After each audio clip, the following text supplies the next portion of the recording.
This is the Fantasy Football Podcast, where we take data and convert it into fantasy success. No bias, no hot takes, only victory.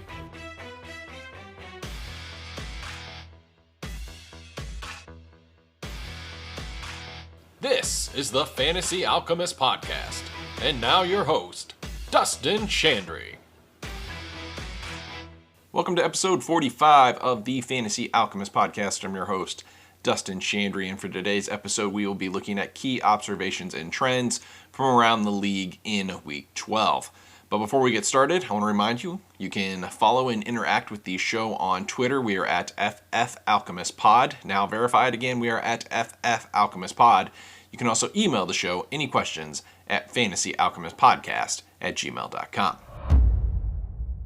Let's start Week 12's key observations and trends with the Pittsburgh Steelers following their firing of offensive coordinator Matt Canada. Of course, Week 12 was the first game without Canada as the OC. And probably not a coincidence, but the Steelers had over 400 yards of total offense for the first time since 2018. But for fantasy, let's talk about a few position and player results as a result of that firing. Now, we've talked a lot over recent weeks just about how difficult it has been to find a starting option on waivers at the tight end position.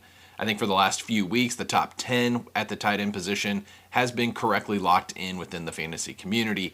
However, on Sunday, Pat Freiermuth had a breakout game. Now, keep in mind, Freiermuth actually returned to action the prior week in Week 11 after a stint on IR. And in Week 11, Freiermuth played 53% of snaps. He had one target for 7 yards. The Steelers then fire Matt Canada. We go to Week 12. And then on Sunday in Week 12, Freiermuth, his snap rate only ticked up slightly to 59%. Not really much of a change. But his production spiked. He had 9 receptions on 11 targets for 120 yards. He had 21 fantasy points. Now, what's remarkable and kind of tough to gauge for future weeks is the fact that Pittsburgh actually had 3 tight ends that played more than 24 snaps in that game, which also included Darnell Washington and Connor Hayward. Now, as it relates just to Pat Freiermuth, his production on a 59% snap rate was the best of his career. He had 11 targets on 25 routes run. He had a target share of 35%, and he had a target per route run rate of 44%. His highest target per route run rate this season prior to Sunday was only 21%.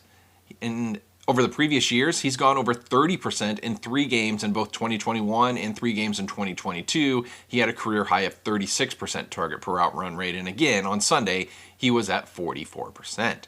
Now, on top of that, collectively, the tight end group for Pittsburgh accounted for almost half of the team's targets. They had 45% target share, did the tight end group. That is well outside their season average, which is currently below 20%. In fact, prior to Sunday, the Steelers were in the bottom quartile in the league for target share to the tight end group. Now, separately, a number of people were also kind of hoping that the removal of Matt Canada would get Jaylen Warren a larger share of the running back snaps and opportunities, but that was not my expectation going into Week 12. I said last week that I think this will remain a 50-50 backfield, and that is exactly what we got. Najee Harris played 4 more snaps. He played 38 snaps to 34 for Warren. Warren got 1 more opportunity, 16-15. Now, I'll wait another week, kind of post-Canada, but the concerning item for me as it relates to the running back unit would be the target volume. Warren had 3 targets on Sunday. Harris had none. So you have 3 total between the 2 players, which is less than a 10% combined target share for the running back unit.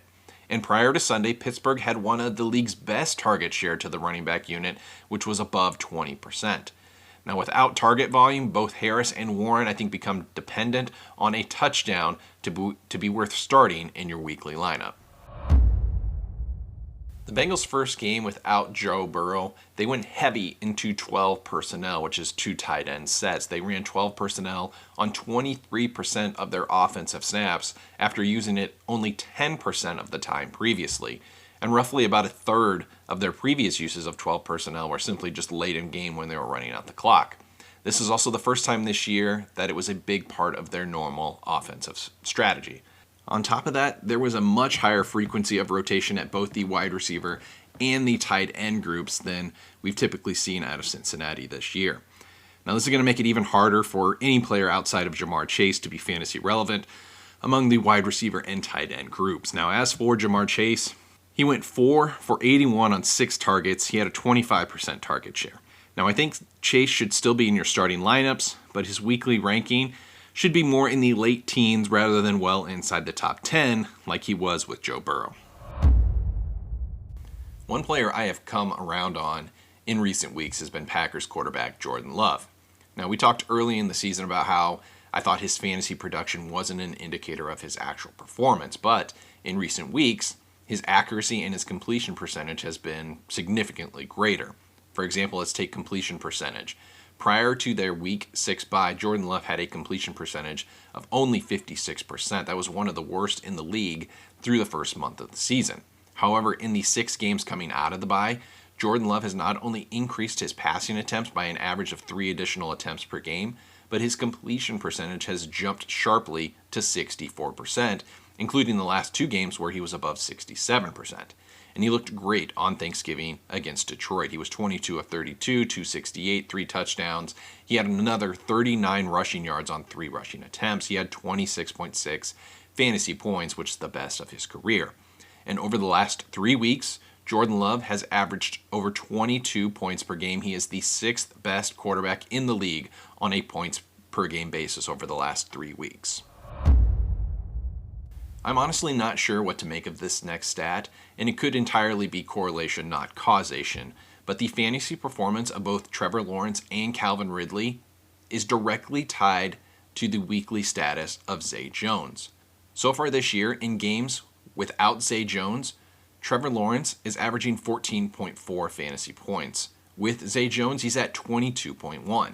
Calvin Ridley, with games without Zay Jones, he is at 7.5 points per game.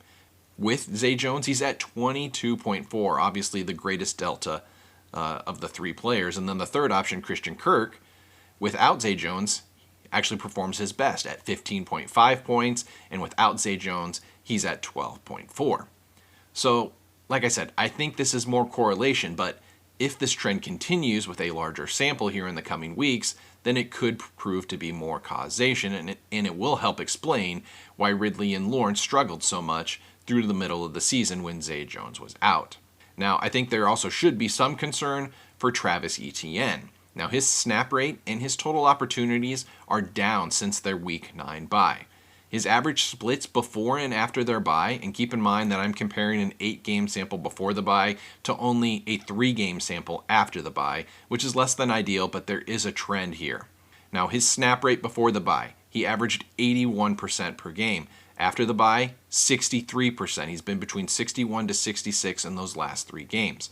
His total opportunities, he had over 23 opportunities per game before the bye. He's down to 18.5 after, right? A difference of 5 fewer opportunities per game. And of course, his fantasy points, he was averaging 20.5 before, after 9.3. And of course, his touchdowns, he averaged 1 touchdown per game before the bye. He had 8 total touchdowns in 8 games. And since their bye in 3 games, he has had 0 total touchdowns. Now we'll pivot and talk about the Seattle Seahawks, who, quite frankly, they got embarrassed on the Thanksgiving night game against San Francisco. But 2 players I want to call out. First, Zach Charbonnet. His snap share in that game was not the problem. He was at 88% snap participation. In fact, that was the second highest running back snap share of the week in Week 12. And considering that Seattle barely had the ball in the first half, I think they had the ball for 7 of 30 minutes, Charbonnet finished with 14 carries for 47 yards, and he had a team-leading 4 receptions for 11 yards, which I think is pretty solid given just how poor the Seattle offense played as a whole. Of course, Kenneth Walker was out for that game, and I think he is probably 50-50 at best to return in Week 13. So I think Charbonnet should continue to see a heavy workload.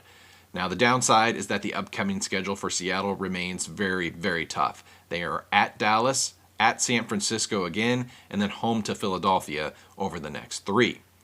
Now, the other player I want to mention for the Seahawks is wide receiver DK Metcalf, because he has a catch rate of 44% over his last 5 games. He has caught 21 of 48 targets. For the season, this is his lowest catch rate of his career, currently at 56% for the season, and his career catch rate is 61%. And another point, and this is per True Media data, the highest share of team end zone targets, DK Metcalf has 45% of the team's end zone targets. That is 5th best in the league. However, his end zone conversion rate is extremely poor. In 2020 and 2021, his conversion rate of those end zone targets was well above 40%. However, last year and this year, he remains at 23% conversion rate of those end zone targets. Now, I do expect on paper to see some positive regression with the Seattle offense, but the injuries combined with the poor upcoming matchups has me concerned that regression may not come to fruition. Houston Texans running back Dameon Pierce returned to action after missing the last 3 games due to an ankle injury. Now, I don't think anybody in the fantasy community expected Pierce to return to his starting role. I did not. I think the question was, what would the snap share or majority look like for Devin Singletary? Would it be 60-40, 70-30, or even higher? But on Sunday, Singletary had 49 snaps played to only 11 for Dameon Pierce. That's 82% to 18% snap rate. Now, I said last week I thought this might look closer to a 2-to-1 snap rate for Singletary, but it turned out to be closer to a 4-to-1 rate. And despite the large discrepancy in snaps, Singletary and Pierce saw a near even split in carries. Singletary ran 6 times for 18 yards, Pierce ran 5 times for 14 yards. Now keep in mind the Texans fell behind early and they spent most of the day passing the ball, where Singletary remained heavily involved with 6 receptions for 54 yards. Even more so, Singletary had a stranglehold on all the valuable goal line, 3rd down, and 2-minute drill work. Even though Singletary only had 18 rushing yards on 6 attempts, he still scored 13 fantasy points due to his receiving volume. I think Singletary should remain in your starting lineups. His drop in fantasy production compared to the previous 2 weeks was more about the Texans' overall performance and not a reflection of Dameon Pierce's return to the lineup. Patriots running back Ramondre Stevenson played a season-high 78% of snaps on Sunday. This was the 2nd straight game where Stevenson ran the ball for at least 20 attempts and the 3rd straight game where he gained at least 80 rushing yards. Now, part of his success is the game scripts, as the Patriots have been losing very close games rather than getting blown out here in recent weeks. And there's only been 2 games this year where Stevenson has had at least 25 total opportunities. That was Week 10 before their Week 11 bye, and then on Sunday again in Week 12. So that's back-to-back games for Stevenson with 25 total opportunities.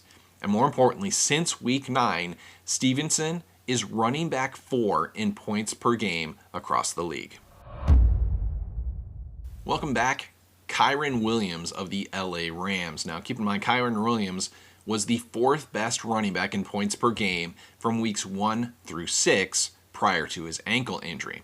Now, he returned to action on Sunday. He played only 61% of snaps, but he finished with 38.4 fantasy points. He was the best running back on the week. He had 16 carries for 143. He caught all 6 of his targets for another 61 yards. He had 2 receiving touchdowns. He had almost 9 yards per carry and over 10 yards per target. Now, he has to remain healthy through the last third of the season, but he is definitely one of the most valuable players in all of fantasy football this season. Now, conversely, wide receiver Cooper Kupp has been an albatross for fantasy this season. Now, you probably drafted him in round 2, maybe round 3 if your draft happened after the injury news. You had to wait 4 weeks for him to return. Once he did, you got teased with 2 great weeks immediately, but since then, he has been below 7 fantasy points in 5 straight games. In Week 11, we could excuse it because he left with an injury. He only played 27% of snaps, but this week he was back to 88% of snaps played in Week 12. Yet he still only caught 3 of 5 targets for 18 yards. He had 4.8 fantasy points. And from weeks 7 to 12, Cooper Kupp has seen a target per route run rate of 22% with a catch rate of 40%. Compared to last year, Cooper Kupp had a target per route run rate of 32% with a catch rate of 77%. His target per route run rate is down 10 percentage points, and more importantly, his catch rate is down almost 40 percentage points in this 5-game span compared to where he was last season. Chiefs rookie wide receiver Rashee Rice played his highest snap rate of the season. He was at 67% of snaps on Sunday. In turn, he caught 8 of 10 targets for 107 and a touchdown. He had 24.7 fantasy points. Now, this is only the third time this year that a Kansas City player has had at least 10 targets and 100 yards receiving. The other 2 instances were both Travis Kelce. As for Rice, he had a target share on Sunday above 31%, his highest of the season. In fact, prior to Sunday, his previous target share high in a game was only 19%. Now, Rice also had a strong 37% target per route run rate on Sunday. Now, Rice has had similar outings with a strong per route run rate, but those came on smaller route samples. We are now beginning to see his snap and route volume participation increase, and his per route measurements are holding even with the increased volume. We could be on the verge of a breakout with Rashee Rice down the stretch. I will also note that with Jerick McKinnon out, running back Isaiah Pacheco played a season-high 78% of snaps. He has now had back-to-back games with 20 opportunities in each of those games. On Sunday, he caught all 5 targets with 2 rushing touchdowns, which led to 25.9 fantasy points, which was his best fantasy game of the year. Now, as long as McKinnon remains out, Pacheco should remain a top 20 weekly option at the running back position with the additional snap and target volume. Now, we'll finish today's episode with a handful of hot route observations. First, last week I talked about my concerns with Cardinals receiver Marquise Brown and his target volume since the return of Kyler Murray. However, in Week 12, Marquise Brown had a team-leading 12 targets, which was a 25% target share. Now, the Cardinals were in a significant negative game script with 30 more targets in that game than carries. I'll still remain cautious with Hollywood Brown for another week. Bills wide receiver Gabe Davis did it again on Sunday against the Eagles. He had 12 targets, 6 receptions, 105 yards, and a touchdown. He had 22.5 fantasy points. I've described Davis for weeks now as the ultimate boom-bust player in weekly scoring. And when Davis gets at least 7 targets in a game, he scores a touchdown and he has over 20 fantasy points. On the season, Davis is 4 for 4 when he gets 7 targets. He follows that up with a touchdown and over 20 fantasy points. Ravens rookie wide receiver Zay Flowers has dominated target share without Mark Andrews. He has a team-high target share in both of those games since Andrews went on IR with the season-ending ankle injury. His target share, 48% and 27% over the last 2 weeks. He has scored 17.7 and 23.2 PPR points in those games. As for the running back position for Baltimore, Keaton Mitchell on Sunday. He played 46% of snaps, 9 carries, 13 routes. He led Baltimore running backs in those categories. He had 2 targets, totaling 89 yards. Now, the Ravens are on bye in Week 13, but given the slow but upward trajectory, we could see Mitchell's bump in playing time accelerated even more in Week 14. Panthers veteran wide receiver Adam Thielen has averaged only 8.7 PPR points per game over his last 4. By comparison, he was white hot to start the season. His first 7 games of the year, he was averaging 20.2 points per game. Browns tight end David Njoku has hit double-digit PPR points in 6 straight games. His target share per game over that time is 27% or 9.3 targets per game. And since Week 7, David Njoku is tight end 7 in the league on a points per game basis. And then lastly, Broncos running back Javonte Williams hit a season-high 28.6% target share on Sunday while playing a season-high 71% of snaps. And since Week 7, when he started playing over 50% of snaps, Javonte Williams is running back 18 in the league on a points per game basis with over 14 points per game. So that'll wrap up episode 45. Make sure to like and subscribe. We'll be back with another episode on Thursday with recommendations on players you should not be afraid to start heading into Week 13. Of course, we'll have a trio of episodes next week looking at waiver wire targets, key observations and trends, and again, players you should not be afraid to start. So for Dustin Chandry, signing off here at the Fantasy Alchemist Podcast. Thank you for listening to the Fantasy Alchemist Podcast. You can follow the pod on Twitter at FFAlchemistPod or email us at fantasyalchemistpodcast@gmail.com.